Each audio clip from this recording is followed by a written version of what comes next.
So good morning, everyone, or good afternoon. My name is Dr. Maria Lungu, and today I'll be presenting my comparative analysis of surveillance laws in South Africa, or the state of surveillance in South Africa and Nigeria. And I think today we've heard from very different viewpoints. We have sort of on one hand, we have some of our colleagues talking about a lack of specificity when it comes to naming specific laws for certain types of AI. On the other hand, we have colleagues who are talking about how maybe this idea of sweeping regulation is not exactly may not be the best idea, as it goes against innovation. And I sort of sit in the middle there, leaning on either side, depending on what the technology is. And so I'm basically asking, can our African states design our surveillance regimes that balance security with human rights? And how are we able to do this on African terms? So not by importing global north models. And so I focus on, trying to get rid of this. I focus on South Africa and Nigeria because they are Africa's largest economies and technology hubs. In South Africa, you have pretty strong constitutional protections, a tested data protection law, and the RICA Act that's now under reform. In Nigeria, you have broad interception powers with different levels of surveillance and maybe newer data protection statutes that are coming out. And so with all of these anticipatory laws and these new laws that are in place, both countries make for a solid comparison, even if it's not a one-to-one comparison. So first, across Africa, we have governments that are spending over $1 billion annually purchasing different surveillance equipment from foreign vendors from China, the US, Israel, etc. And Nigeria is one of these countries, spending up to $2.7 billion since 2013, and with up to 36 million recently from Chinese vendors for their border control. These technologies have also expanded past the border to be used by law enforcement under the guise of community safety. South Africa's surveillance market is also set to nearly double by 2030, with surveillance justifications also being rooted in national security. One thing to note about South Africa is that this surveillance extends in all economic regions, as the pictures translate. And so when we think about the legal technical gap, what we know from the legal and the policy literature is that the pace of deployment is far outpacing the evolution of our legal standards. So the law in general is rooted in usually traditionalist or originalist ideas. And so our African legal frameworks, as a result, can be considered fragmented, outdated, or sometimes even weakly enforced because all of our technologies are new and they're ever changing and they're changing quickly.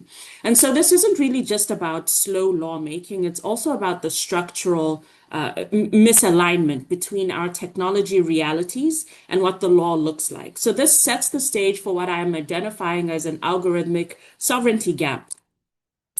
And I draw on three theoretical frameworks in the process of studying this, and I also use a content analysis for my qualitative research design.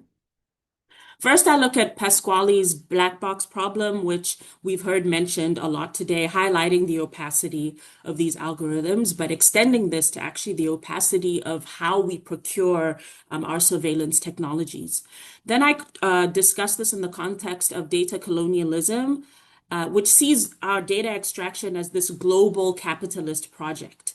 And then I extend this to Joe Nady's transdisciplinary approach for bridging the technology law gaps. And I'm adapting this in the context of post-colonial governance systems, usually because our scholarship has mostly focused on the global north, even though that there's an emerging group of researchers who are trying to make this contextually based. And so in extending the black box problem and trying to retool what data colonialism looks like, the algorithmic sovereignty gap captures this combined effect of opaque systems, of weak enforcement, and foreign reliance on governance. And so there's some blind spots in the frameworks that I'm talking about. First, they often overlook how in many African states, the government is both the buyer and the regulator of these surveillance systems. So this creates a conflict between their own operational interests and what the legal accountability can look like. And then second, there's a hybrid legal system that's going on. So there's a selective use of the Constitution versus soft law provisions and which should apply and when. There's still that incomplete analysis. And so, third, there's also this increased reliance on foreign technology, which keeps us in that dependency gap and that loop.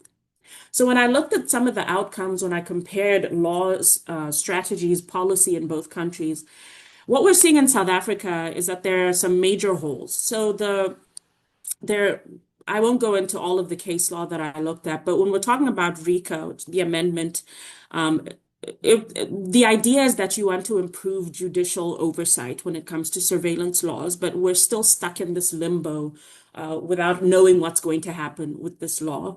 You have the General Intelligence Law Amendment Bill, which could actually broaden surveillance powers and weaken privacy checks as it's written right now. And then there are big loopholes regarding access to metadata. And then again, this is a privacy issue. When we look at Nigeria, just very briefly, there are two acts that were mentioned today, the Data Protection Act and also the Cyber Crimes Act. So notably, these acts are failing to require judicial warrants for accessing traffic data or subscriber information. And so they're sort of allowing metadata to be accessed by law enforcement without explicit oversight. And that's something we heard mentioned today. An explicit declaration of how things are going to happen is missing in a lot of these frameworks.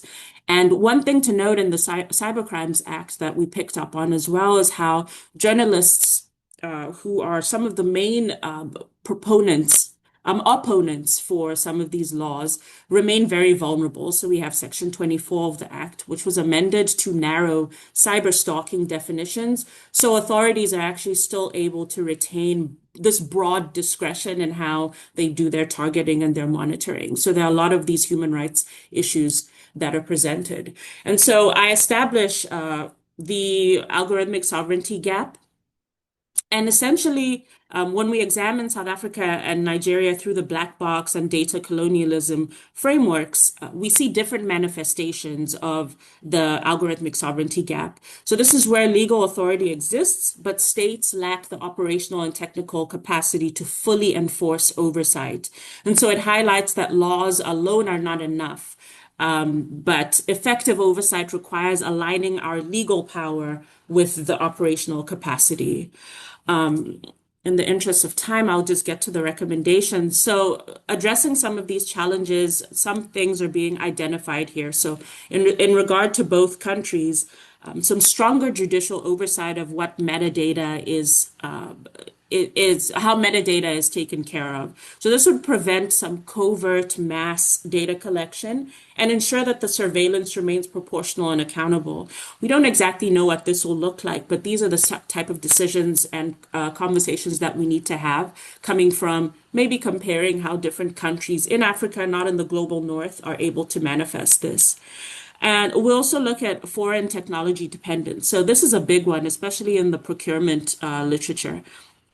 So if we're thinking about tackling this data colonialism problem, then we need to restore what our domestic control over infrastructure and data looks like. So for example, if you're using materials and these instruments from foreign, and you have these foreign dependencies, they're being created in a foreign country and they're being brought over here. When we talk about the black box and that gap that exists, it exists, yes, in the algorithm, but it also exists in the procurement of this technology. And so there's a lot of questions about what that means for us and how to address that.